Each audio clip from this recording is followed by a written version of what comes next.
നമ്മുടെ ജീവിതത്തിൽ ഒരാളും കാണാത്ത അഥവാ അള്ളാഹു മാത്രം കണ്ടിട്ടുള്ള ചില കറുത്ത അധ്യായങ്ങൾ അഥവാ രഹസ്യ തിന്മകൾ ഉണ്ടായെന്ന് വരാം.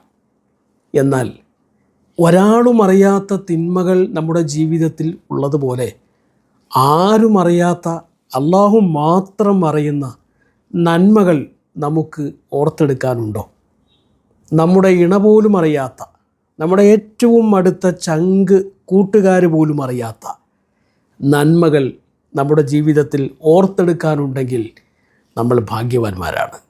ഞാനിത് പറയാൻ കാരണം നമ്മൾ ജീവിക്കുന്ന ഈ കാലം ഷോ ഓഫ് യുഗമാണ്.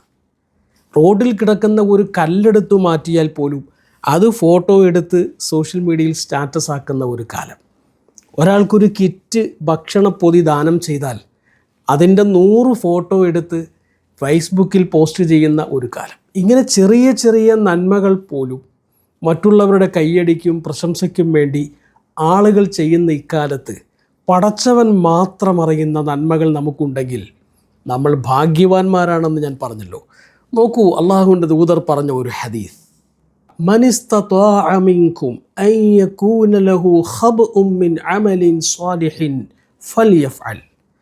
അള്ളാഹുവിൻ്റെ റസൂൽ പറഞ്ഞു, ഒരാളും അറിയാതെ അതീവ രഹസ്യമായി നിങ്ങൾക്കൊരു നന്മ ചെയ്യാൻ കഴിയുമെങ്കിൽ അത് ചെയ്യുക. ആരും അറിയാതെ നാം ചെയ്യുന്ന തിന്മകൾ നമ്മുടെ പരലോകത്തെ നശിപ്പിക്കുമെങ്കിൽ ആരും അറിയാതെ നാം ചെയ്യുന്ന നന്മകളാണ് നമ്മുടെ പരലോക സുഖത്തിന് വേണ്ടി എത്തുന്നത്.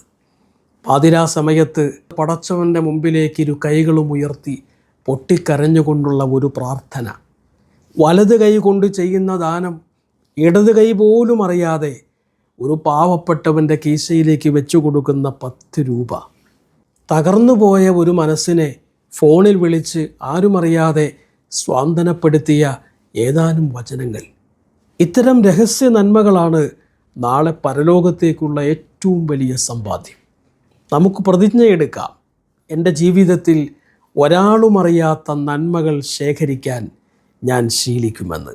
അള്ളാഹു അനുഗ്രഹിക്കട്ടെ.